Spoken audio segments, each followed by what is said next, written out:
Assalamualaikum warahmatullahi wabarakatuh. Alhamdulillah, pada malam hari ini yang penuh berkah, kita diberikan kesempatan oleh Allah Subhanahu wa Ta'ala dalam program One Day One Hadis Pondok Pesantren Darussalam Blok Agung Banyuwangi, yang mana pada malam hari ini kita akan membahas satu buah hadis yang diriwayatkan oleh Imam Bukhari Muslim.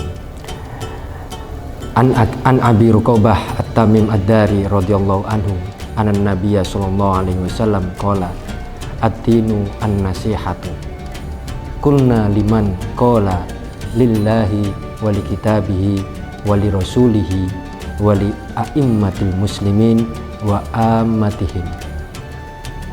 Bahwasannya di dalam hadis ini yang ditekankan adalah agama adalah sebuah nasihat. Di sini Rasulullah SAW bersabda, untuk siapa nasihat ini?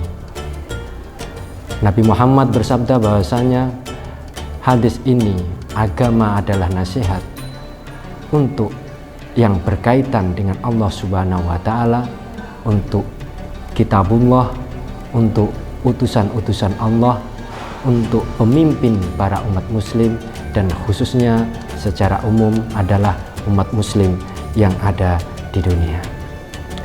Hadirin yang dirahmati oleh Allah, di sini kita akan membahas tentang bagaimana sebuah agama itu bisa menjadi sebuah nasihat. Yang pertama adalah yang berkaitan dengan Allah Subhanahu wa Ta'ala, di mana sebuah nasihat yang dilewatkan agama itu adalah seperti kita yang bertujuan atau berhubungan dengan Allah Subhanahu wa Ta'ala itu dengan cara beribadah kepada Allah, selalu mendekatkan diri kepada Allah, dan senantiasa melakukan apa yang diperintahkan dan menjauhi larangan-larangannya. Yang kedua adalah yang berkait dengan kitabullah, yaitu Al-Quran itu sendiri. Dengan cara bagaimana kita meyakini bahwasanya Al-Quranul Karim itu adalah kitab penutup dari kitab-kitab sebelumnya, dan kitab Al-Quran adalah penyempurna dari kitab-kitab terdahulu yang sudah disampaikan atau yang sudah diturunkan oleh Allah Subhanahu wa Ta'ala. Apalagi di bulan Ramadan yang seperti ini, bulan yang penuh dengan rahmat, bulan yang mulia ini, bagaimana kita mendekatkan diri kepada Allah, bagaimana kita meyakini bahwasanya Al-Quran itu adalah kitab yang terakhir, kitab penyempurna bagi kitab-kitab terdahulu. Di bulan yang suci ini kita sebaiknya selalu melafalkan, selalu menghafalkan dan memahami apa yang terkandung dalam kitab Al-Quran itu sendiri. Di bulan yang mulia ini kita dianjurkan amalan yang terbaik itu adalah tadrisul Quran, yaitu apa? Membaca Al-Quran dan memahami Al-Quran itu sendiri. Yang ketiga, yang berhubungan dengan Rasulullah, yang terkait agama adalah nasihat yang terkait dengan Rasulullah. Itu bagaimana? Kita harus mengetahui risalah-risalah yang hubungannya dengan Nabi Muhammad SAW, yang mana dengan mempercayai ataupun meyakini bahwa Nabi Muhammad itu adalah utusan yang terakhir, Nabi Muhammad adalah penyempurna dari nabi-nabi sebelumnya. Kita selalu membaca risalah-risalah Nabi, menjalankan sunnah-sunnah Nabi sebisa mungkin, semampu kita menjalani apa yang sudah diperintahkan oleh Allah dan disunahkan oleh Nabi Muhammad SAW. Selanjutnya adalah nasihat yang terkait dengan para pemimpin umat muslim. Di sini dijelaskan bahwasanya sebagai pemimpin itu adalah para pemimpin, yaitu presiden, para bupati, gubernur, ataupun para ulama, habaib, dan ustadz-ustadz yang ada di sekitar kita. Dengan cara bagaimana? Kita harus meyakini dan percaya sepenuhnya kepada para pemimpin-pemimpin kita, bahwasanya dengan cara kita meyakini percaya penuh dengan para pemimpin kita, insya Allah akan terjalin suatu hubungan yang mana akan terjadi ketentraman dan kebaikan sesama umat muslim itu sendiri. Yang terakhir adalah nasihat yang terkait dengan umat muslim secara umum atau sesama muslim itu sendiri. Bagaimana kita menasehati sesama muslim, bagaimana kita menganjurkan kebaikan-kebaikan kepada sesama muslim itu sendiri. Yang mana pada saat ini notabene manusia yang ada sudah enggan atau krisis tentang kepedulian terhadap sesama. Kita enggan untuk menasihati sesama, padahal kita tahu bahasanya sahabat kita, teman kita sesama muslim itu sudah keluar dari jalurnya. Para pemirsa yang dirahmati Allah Subhanahu wa taala. Di sini nasihat itu sendiri adalah suatu kemuliaan bagi kaum mukmin. Karena nasihat itu sendiri itu adalah suatu tanda kemukminan seseorang. Akan tetapi nasihat sendiri itu ada etika, ada cara untuk menyampaikan nasihat-nasihat yang ingin kita sampaikan.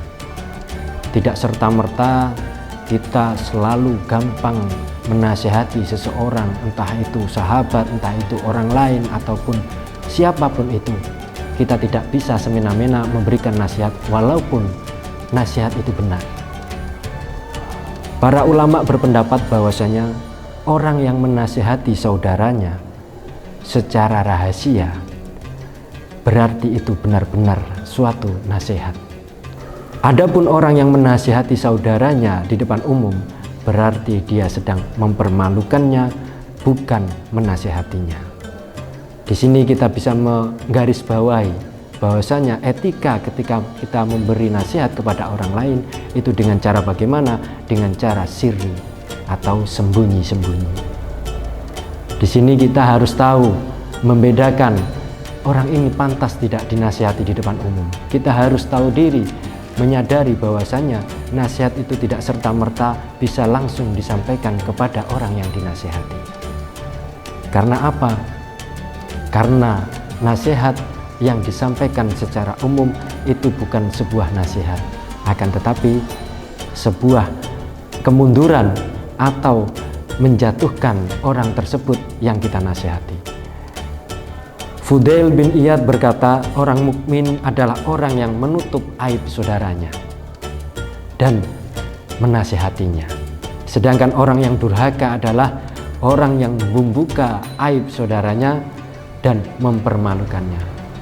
Di sini kita bisa mengambil kesimpulan bahwasanya sebuah nasihat yang dilandasi oleh agama begitu sangat penting bagi kita semua.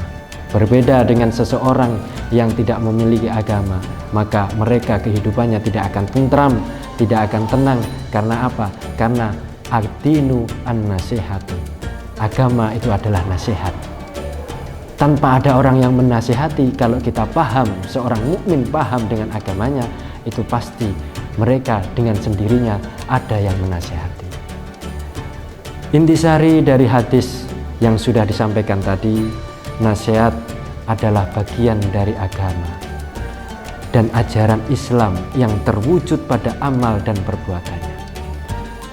Hukum nasihat itu sendiri adalah hukum fardu kifayah, yang mana apabila ada seseorang yang sudah menasihati, kita tidak berkewajiban untuk menasihati. Nasihat yang wajib dilakukan adalah sesuai dengan kemampuan kita. Bagaimana kita bisa menasihati orang tersebut. Para pemirsa yang dirahmati oleh Allah Subhanahu wa taala, dari poin-poin yang sudah saya sampaikan di atas tadi, semoga apa yang bisa dapat kita ambil hikmah dari sebuah hadis ad-dinu an-nasihatu, meskipun hadis tersebut adalah salah satu hadis yang paling ringkas, tapi terkandung sebuah makna yang besar. Apabila kita tidak memahami sebuah hadis tersebut, maka celakalah kita. Karena kita tidak akan bisa, tidak akan tahu siapa yang akan menasihati kita. Mungkin cukup sekian dari saya. Wabillahi taufik wal hidayah. Assalamualaikum warahmatullahi wabarakatuh.